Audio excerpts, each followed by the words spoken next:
এমন যদি হয় বাইকের পাম্পের অবস্থা, বাইকের পাম্পের ভিতরে প্রায় 200 থেকে 250 বাইক আছে, সিরিয়াল ধরে বসে আছে, অনেকে রাত থেকে বসে আছে। তো সেখানে হচ্ছে আমি আজকে তেল পাবো কি না এটাও হচ্ছে সন্দেহজনক ব্যাপার।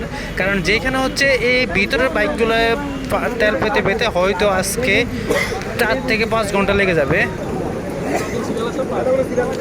আপনারা দেখতেছেন একের পর এক সিরিয়াল মেনটেন না করে অনেকে হচ্ছে রাত থেকে বসে আছে, সকাল থেকে বসে আছে, 4 ঘন্টা 5 ঘন্টা বসে আছে। তার মধ্যে যদি আপনি দেখেন সিরিয়াল ভঙ্গ করে যদি কেউ কোনো বড় ভাই এবং কোনো নেতা কর্মীর পাওয়ার দিয়ে ঢুকতে যায়, তাহলে সেক্ষেত্রে আসলে কি করা উচিত? এখানে আসলে তেমনটা হচ্ছে, একজন বলতেছে যে আগে থেকে সিরিয়াল দিয়ে রাখছে, সে এখন ঢুকতেছে, বা আর একটা বাইক রেখে গেছে, সেই বাইকটা সরিয়ে এখন সে ঢুকতে গেছে। এটা নিয়ে আসলে এখন গ্যাঞ্জাম পাম্পের মধ্যে চলতেছে। এই পাম্পের এখানকার চিত্র দেখলে আপনার মনে হয় না আপনি কখনো বাইকের তেল পাবেন এবং ফুয়েল পাবেন, এত কিছু হচ্ছে আপনি দেখে বুঝতে পারবেন না আপনি বাইকের তেল পাবেন।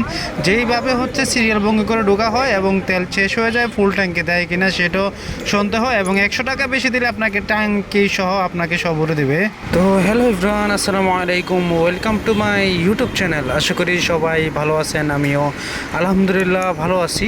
তো অনেক দিন পর আসলে পাম্পে আসলাম। পাম্পে আসার পরে আসলে এতদিন ফুয়েল দরকার ছিল না, এখন তো আবার দরকার হলো, আবার সিরিয়ালে দাঁড়াইতে হবে। তো যারা এই বাইকারের কষ্ট বোঝেন বা যারা হচ্ছে দিন আনি রোজ খায়, আজকে তাদের জন্যই এইসব সিরিয়াল। আপনি যদি দেখেন আমি এতক্ষণ দূরে যতগুলো বাইক দেখাইছি, এগুলো কিন্তু একটা বাইক না। এখানে কেউ কোনো হচ্ছে অনুষ্ঠানে আসে নাই, কোনো কিছুতে আসে নাই। এরা আসছে হচ্ছে পাম্পওয়ালাদের একটা মানে হচ্ছে পাম্পে থেকে একটা গিফট দিবে, সেই গিফটের জন্য এত কষ্ট করে মানুষ তেল নিতে আসে, এখানে বসে থাকে, এখানে ঘুমায় থাকে, এখানে খাবার খায়, সব কিছুই এখানে। তার মধ্যে তাও হচ্ছে পাম্পে গিয়ে তেল পায় না, 7 থেকে 8 ঘন্টা দাঁড়িয়ে থাকে। তো এই 7 থেকে 8 ঘন্টা মানুষের জীবনে অনেক মূল্যবান। এই ক্ষেত্রে হচ্ছে প্রায় অনেকে কর্মস্থল রাইখা চলে আসে, অনেকে ওভার চালায়, অনেকে হচ্ছে ফাটাও মারে, অনেকে হচ্ছে প্রোডাক্ট ডেলিভারি দেয়। তো এইসব সবাই কিন্তু রোজ আয়না, যারা রোজ খায় তারা কিন্তু একমাত্র এই পাম্পেরগুলোতে দাঁড়িয়ে থাকে। এবং সবচেয়ে বড় কষ্টকর হচ্ছে এইসব মানুষদেরই, এবং যারা হচ্ছে অফিস করে এই বাইক দিয়ে নিজের ইমার্জেন্সি কাজগুলো সারা, যেটা হচ্ছে বাইক দিয়ে খুব তাড়াহুড়া হয়, অন্য অন্য যানবাহনে কিন্তু এত তাড়াহুড়া হয় না। তো সবারই ক্ষেত্রে হচ্ছে দৈনন্দিন জীবনে আমরা মনে হয় যে আমাদের বাইকটা এখন খুব একটা আমাদের জীবনের অন্তর্ভুক্ত হয়ে গেছে।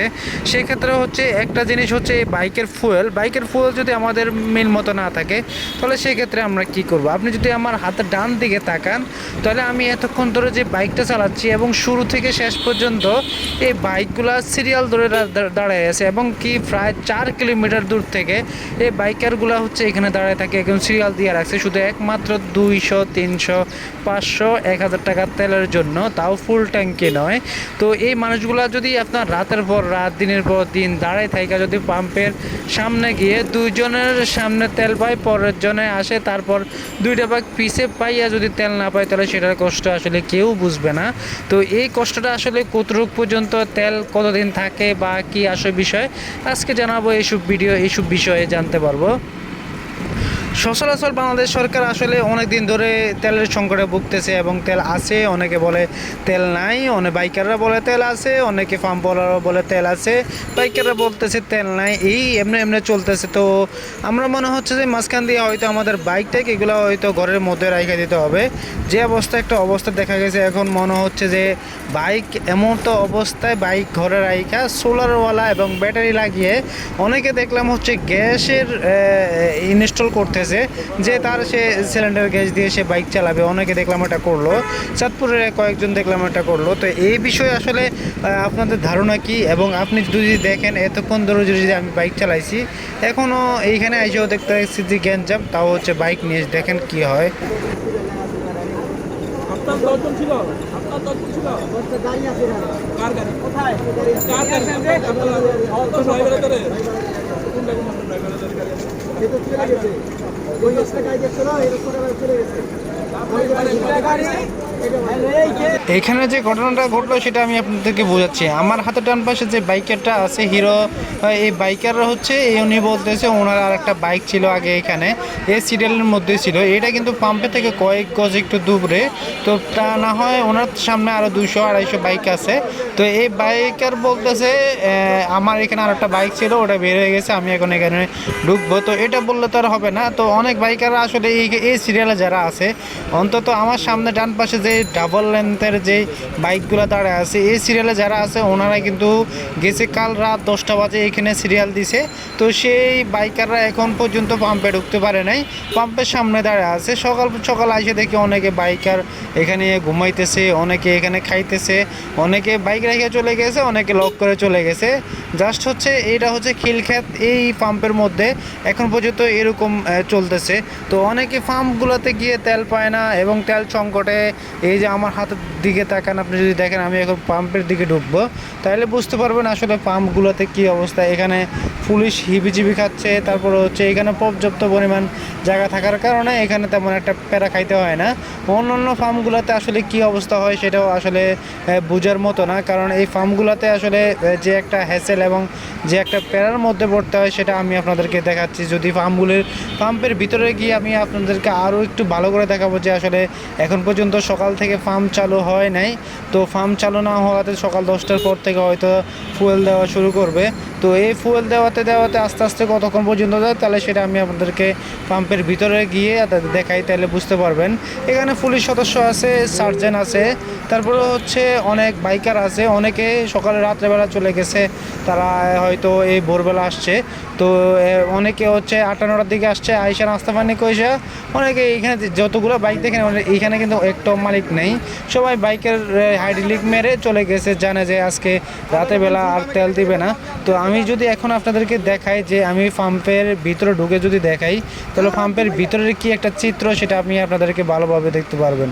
তো এখানে যারা হচ্ছে পুলিশ সার্জন আছে তারাও দেখতেছে, আসলে সব কিছু নিয়ন্ত্রণ করার চেষ্টা করতেছে, আসলে কোনো যাতে ঝামেলা না হয় একজন বাইকারের সাথে আরেকজন বাইকার, তারপরে পর্যাপ্ত পরিমাণ যাতে জায়গা থাকে অন্যান্য কারগুলো যাতে বেরোতে পারে।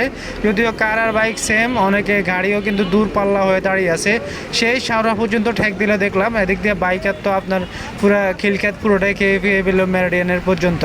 তো আপনি যদি দেখেন আমার হাতের ডান দিকে হচ্ছে যেই ফার্মটা আছে, এই পাম্পের এখানে আপনি যদি দেখেন এই পাম্পের এখানে কোনো একটা লোক নাই, শুধু বাইকার আছে। বাইকার যারা ডান পাশে লোক আছে তারা হয়তো এখানে কয়েকটা আছে এবং পুরো জায়গাটা হচ্ছে আপনার বাইকার দিয়ে। এইখানে আসা পর্যন্ত এদেরকে যে একটা কষ্ট করতে হয়, যে একটা হ্যাসেলে পড়তে হয়, সেটা একমাত্র এরাই জানে। এতটুকু পর্যন্ত আসা যে মানুষের কত একটা শান্তি, তো সেটা আসলে তারাই একমাত্র বুঝে। তো এই সমস্যার আসলে সমাধান কতদিন এবং এই তেল পাবে কতদিন, এই মানুষগুলা কিন্তু এইখানে আসতেছে বহুত কষ্ট হয়েছে। অনেক দিন অনেকে 7 ঘন্টা 8 ঘন্টা 10 ঘন্টা পেরিয়ে হয়তো এই তেল পাম্পে আসছে। তো এই রাস্তার মধ্যে আসলে সবচাইতে ঢাকা সিটির মধ্যে যেহেতু বাইক বেশি, যানবাহন বেশি, তো এইখানে হচ্ছে যানবাহন বেশিগুলো থাকার কারণে আপনার হয় কি একটু ক্যাসালের মধ্যে বেশি পড়তে হয়। তো আপনি যদি জানেন এই ফুয়েল সমস্যার সমাধান একমাত্র বাংলাদেশ সরকারে করতে পারে, যেদিক থেকে হোক, বা এই মানুষের আসলে দুর্ভোগে আসলে পাশে থাকা উচিত। সরকার উল্টো আরও তেলের দাম বাড়িয়ে দেওয়ার চিন্তা ভাবনা করছে বা করছে, যে 140 টাকা এখন তেলের লিটার পার লিটার। 140 টাকা তেলের লিটার হলে আমি চলবো কীভাবে, খেয়ে বাঁচবো কীভাবে? তো 140 টাকা হলে 150 টাকা দিয়ে আমরা আরও 10 টাকা দিয়ে 150 টাকা নেই, উল্টো আরও 10 টাকা দিয়ে দিলে আর কী হবে? তো বাংলাদেশ সরকারের আসলে এটা এখন হুট করে দাম বেড়ে ফেলছে এবং এশিয়ার অনেকেই নাকি বলতেছে এশিয়া মহাদেশের অনেক জায়গায় মনে হয় তো তেলের দাম খুব হাই, শ্রীলঙ্কা ব্লা ব্লা এইসব দেশের মধ্যে এখন পর্যন্ত তেলের দাম রেট বাড়ায় ফেলছে। তো সেইখানে দেখা যাচ্ছে যে বাংলাদেশ সরকারের তেলের দাম এখনও নিম্ন স্তরে আছে। তো এই তেলগুলো আসলে কতদিন পর্যন্ত থাকবে এই দাম, বা কমবে কিনা কখনো সেটা আসলে জানি না। তবে এখন হচ্ছে তেল না নিয়ে আমি বাসায় ব্যাক করতেছি, জানি না আবার হচ্ছে দেখা হয় কিনা। তো সবাই ভালো থাকবেন, সুস্থ থাকবেন, আল্লাহ হাফেজ, আসসালামু আলাইকুম। যারা এখনও চ্যানেলটা সাবস্ক্রাইব করেন না তারা প্লিজ চ্যানেলটা সাবস্ক্রাইব করে দিবেন এবং তেলের সংকট যাতে খুব তাড়াতাড়ি আগের মতো হচ্ছে সুন্দরভাবে নিতে পারি। চারজন 10জন আগে এরকম পাম্পে থাকতো, এখন হাজার হাজার মানুষ থাকে পাম্পের মধ্যে, সবার পাম্পের চোখ থাকে। তো এমতো অবস্থা আসলে কতদিন থাকে জানি না। তো সবাই ভালো থাকবেন, সুস্থ থাকবেন। আল্লাহ হাফিজ, আসসালামু আলাইকুম। তাহলে যে অবস্থা 2-3 কিলোমিটার ধরে বাইকের রাস্তা।